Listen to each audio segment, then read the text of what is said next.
अस्सलाम वालेकुम my dear student and my dear parents, कैसे हैं सब।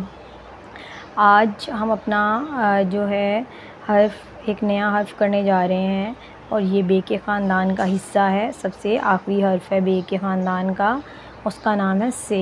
हमने टे तक अपना काम कर लिया था और ये आज हम करने लगे हैं से।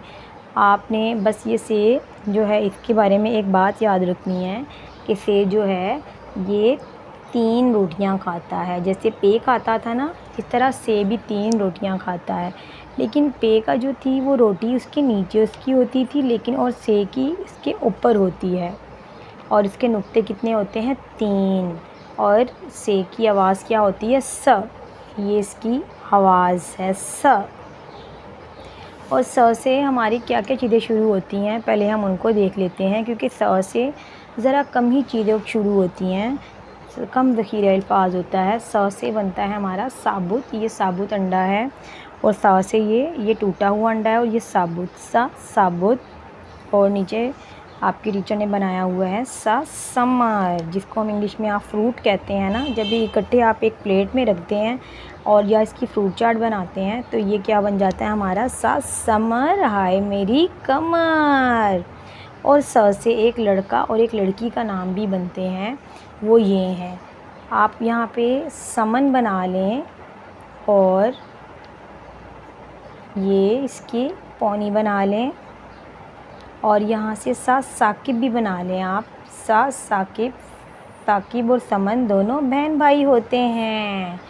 ये है समन और ये है साकिब। और हम से को कैसे लिखेंगे आपने ये देखना है, से को लिखना कैसे है।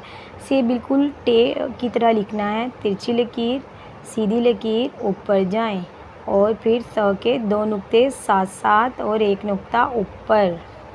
फिर से तिरछी लकीर, सीधी लकीर और ऊपर जाएं, 2 नुक्ते साथ साथ और 1 नुक्ता ऊपर। फिर से बनाएंगे तिरछी लकीर, सीधी लकीर और इस डॉट के ऊपर 2 नुक्ते साथ साथ 1 नुक्ता ऊपर। से स। अब जो हमारा दूसरा काम है वो बहुत ही हमारा दिलचस्प उन्वान है। जैसे आपके घर में आपकी फ़ैमिली होती है, आपका ख़ानदान होता है, ऐसे ही उर्दू में हुरूफ़ तहज्जी में बे का ख़ानदान भी होता है। और आज हम इसमें लिखने लगे हैं बे का ख़ानदान। और बे जो होता है, मैं आपको बताती चलूँ, बे पे ते टे से का सबसे बड़ा भाई है और ये अपने बहन भाइयों को अपने साथ लेकर चलता है।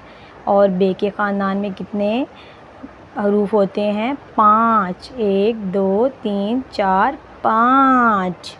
हमने इनको इकट्ठा करके अब लिख कर दिखाना है कि ये ख़ानदान में कैसे घर में रहते हैं और कैसे लिखते हैं। बिल्कुल इसी तरह तिरछी लकीर बनाएंगे हम, सीधी लकीर बनाएंगे और लाइन के ऊपर डॉट के ऊपर लगा देंगे, टच करेंगे और एक नुक्ता लगा देंगे। बे का 1 रोटी खाता है। और फिर आगे बे का भाई आ जाता है पे, तिरछी लकीर, सीधी लकीर, ऊपर जाएं, 2 नुक्ते साथ साथ 1 नुक्ता नीचे, ये है पे। फिर पे का तीसरा भाई आ जाता है, तीसरा हर्फ हमारे हुरूफ़ तहज्जी का, तिरछी लकीर, सीधी लकीर और इस नुक्ते के साथ मैच करें, 2 नुक्ते साथ साथ, ये है हमारा ते। फिर हमारा चौथा हर्फ आ जाता है, बे का चौथा भाई आ जाता है। ये भी ऐसे तिरछी लकीर, सीधी लकीर, ऊपर जाएं और फिर इसकी हमने टोपी बनानी है। टोपी ज़रा बच्चों को मुश्किल लगती है, आपने बच्चों को टोपी की बार बार प्रैक्टिस करवानी है। मैं बना रही हूँ सीधी लकीर और गोल घुमाऊंगी और वापस इस नुक्ते पर आ जाऊंगी। मैंने आपको अपनी पिछली वीडियो में सिखाया है टोपी कैसे बनानी है। तिरछी लकीर, सीधी लकीर और लाइन के ऊपर जाएं, ये है सा, इसका आखिरी हर्फ बे के ख़ानदान का। आपने ऐसे ही बच्चे को पेज ऐसे रेडी करके देना है। और मैंने सफ़ेद पेज के अपने आखिर में बे हरूफ के मुताबिक तस्वीरें बनाई हैं। बे के नीचे बिल्कुल बा बत्तख बना दी है, पे के नीचे बिल्कुल मैंने पा पत्ता बना दिया है और ते के नीचे मैंने ता तितली फूलों में से निकली। और फिर टे टा टमाटर टीचर ने बना दिया है आपको जैसे टमाटर बनाना आता हो आप ऐसे बना लीजिएगा। और सेक के बिल्कुल नीचे टीचर ने साबुत बना दिया है। आपने बिल्कुल इसी तरीके से काम करवाना है बच्चों को, और ये बहुत इम्पोर्टेंट काम है। ये वाली पहली हमारी एक्टिविटी ये आपके पेपर में भी आ सकती है और टीचर टेस्ट भी ले सकती हैं। Thank you. अल्लाह हाफिज़।